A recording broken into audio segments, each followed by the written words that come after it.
Welcome to Gaia's Love, a podcast of brief messages to help humanity bridge the gap to the new earth. My name is Vivienne Gerard. It is my delight to be a scribe for consciousness today, sharing the wisdom that flows through from Source. Here we go.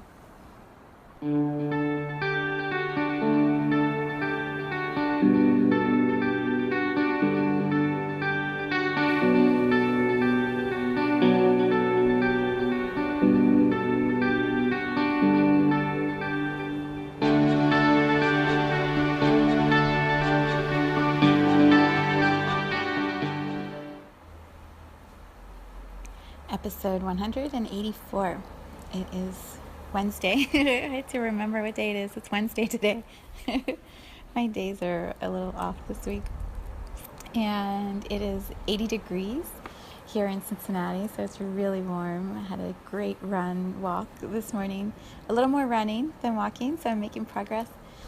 And I'm looking out the window for a moment, and the trees are just being blown around in the wind. There must be a storm or something moving in. But it's just gorgeous.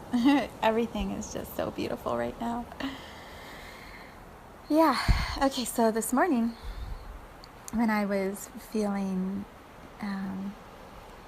just the reverberations, perhaps, of yesterday's podcast about fear or love and which we choose, and how we're constantly offered the opportunity to choose over and over again, what I was reflecting on, or contemplating, as Richard Rudd would say, what I was contemplating is what it feels like when we get better and better at playing in love and receiving love and opening to love and surrendering into love.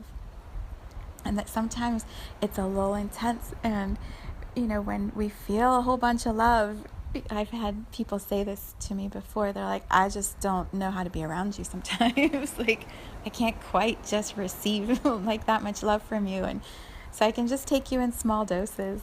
And it used to really hurt my feelings, like, what's wrong with me? And people don't like to be around me. And what I've realized is it's very comfortable for me to have a very open heart, and for others it's not always as comfortable, and they're getting better and better at it, just as I'm getting better and better at it. And so sometimes when we bump into someone who is just more easily flowing with love, and we're working through a place where we might have some fear, we're just not ready to have that much what would I call it? Space? That much space offered to us. And it's totally okay to pull back when you feel those moments around people and you're just not quite ready for it.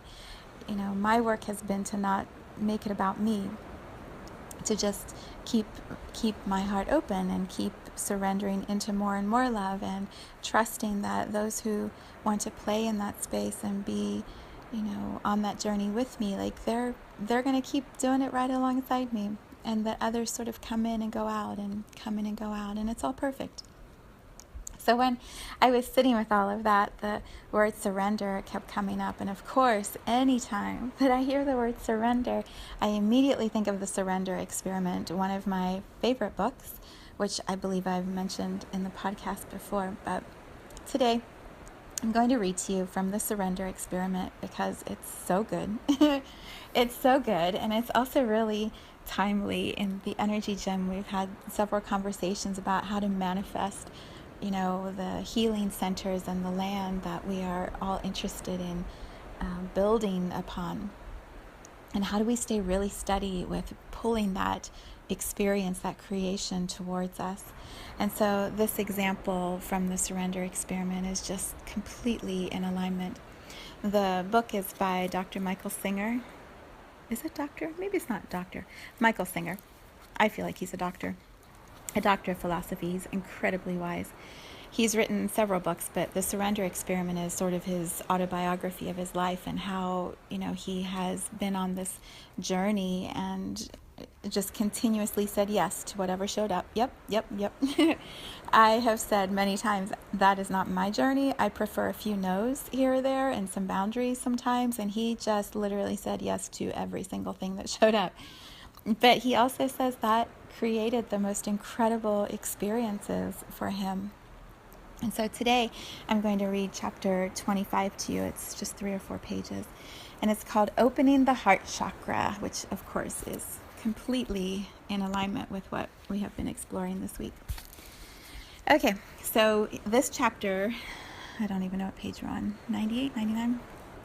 This chapter, he had just described how the temple that he has in Florida was being built, and that it wasn't his intention to have a temple or a property of land where people would come gather, but it just happened. And so here's what he says. I'm going to read directly from the book. There was no putting the genie back in the bottle. Between the retreats, my books, my classes, and the temple, we were on the map for people into yoga and the New Age movement. And keep in mind, too, this is a side note, this is back in 1975, so he was definitely leading edge of what was happening. Okay, reading again. Running retreats for visiting spiritual teachers must have been what we were supposed to be doing, because I kept getting requests, one after the other. Before the temple was even complete, I had accepted responsibility for sponsoring another retreat for a spiritual teacher I had never heard of. As fate would have it, this teacher would end up being an important part of my life for years to come. Amrit Desai was different from our other Indian visitors. He had lived in America for many years and had a large spiritual community up north. When he arrived at the temple, I was surprised by how many people he attracted. The first night's gathering completely filled the temple. After the program, which was very powerful, I found myself intrigued by Amrit's energy. I wanted to understand how so much energy could emanate from a person, especially since Amrit never even touched anyone. I then got pretty brazen. I figured he was a guest in our house, and a proper host would make sure that his guest was taken care of. I took a deep breath and walked into the guest room where Amrit had gone. He seemed to be meditating, so I quietly walked over and sat down next to him. The moment I sat down, it was as though I could feel a semblance of what he was feeling. The energy flow inside me increased significantly, and I felt as though I had been dropped into an ocean of love. It was a deeply spiritual experience. We sat quietly for a while, and then he turned toward me and said, "I never do this anymore." He placed his right hand over my forehead, and I immediately felt a gentle flow of warm energy passing into my body. The flow was overwhelmingly powerful, and I became completely transfixed by the beauty of the experience. I could feel the energy building up within me and rising towards my heart. It filled my heart fuller and fuller until it burst open. I have never felt so much love in my entire life. I was completely overcome by the flow of energy starting from his hand, coursing through me, and then pouring out of the burst open heart area. By the time Amrit removed his hand from my forehead, I was so filled with energy that I couldn't move. When I finally tried to stand up, it felt like a powerful magnetic field was attached to my body. I couldn't speak, so I didn't say a word to Amrit as I left the room.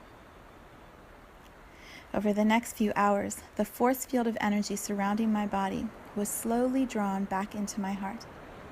I avoided touching anyone because I noticed that contact seemed to ground the energy. Eventually, the outer field subsided, but not the inner flow. A channel had been opened in my heart, and a warm flow of energy kept passing through it.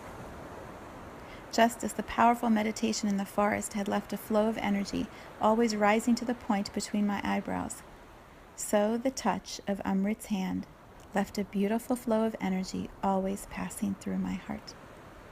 It has been more than 35 years now, and neither of those energy flows has ever subsided, not even for a moment. Sometimes they are stronger than other times, but they are always there.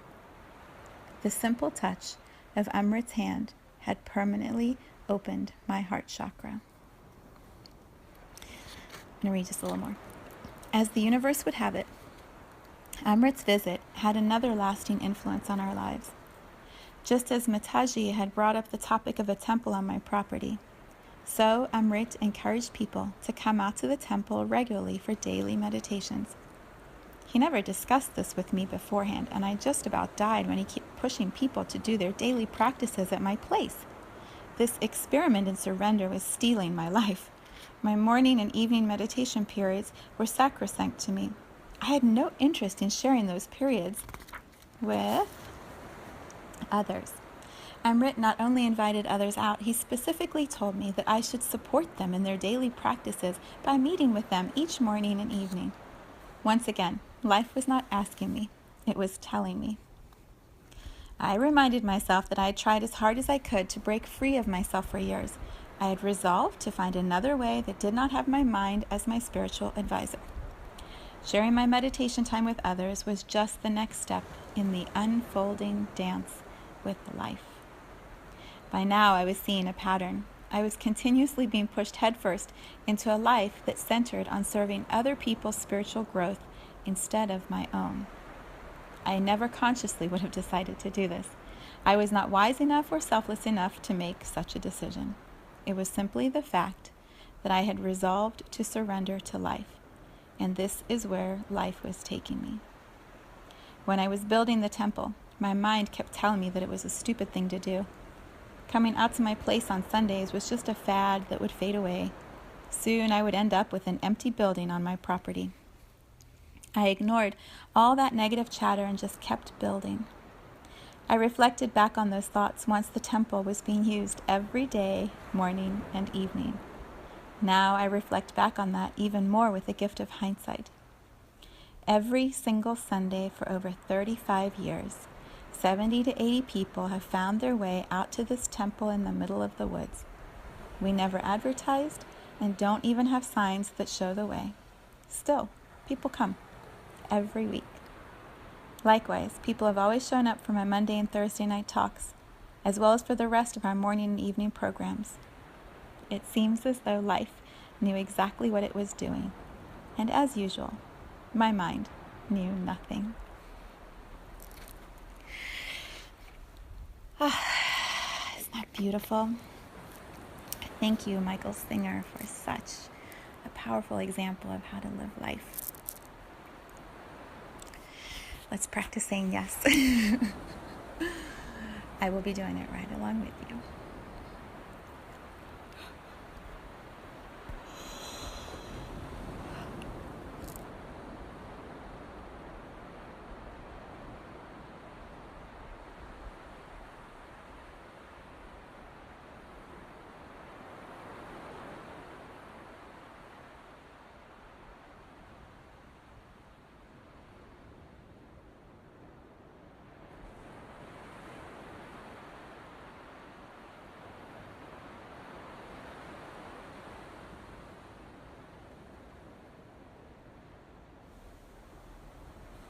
Thank you for tuning into this vibration of pure love.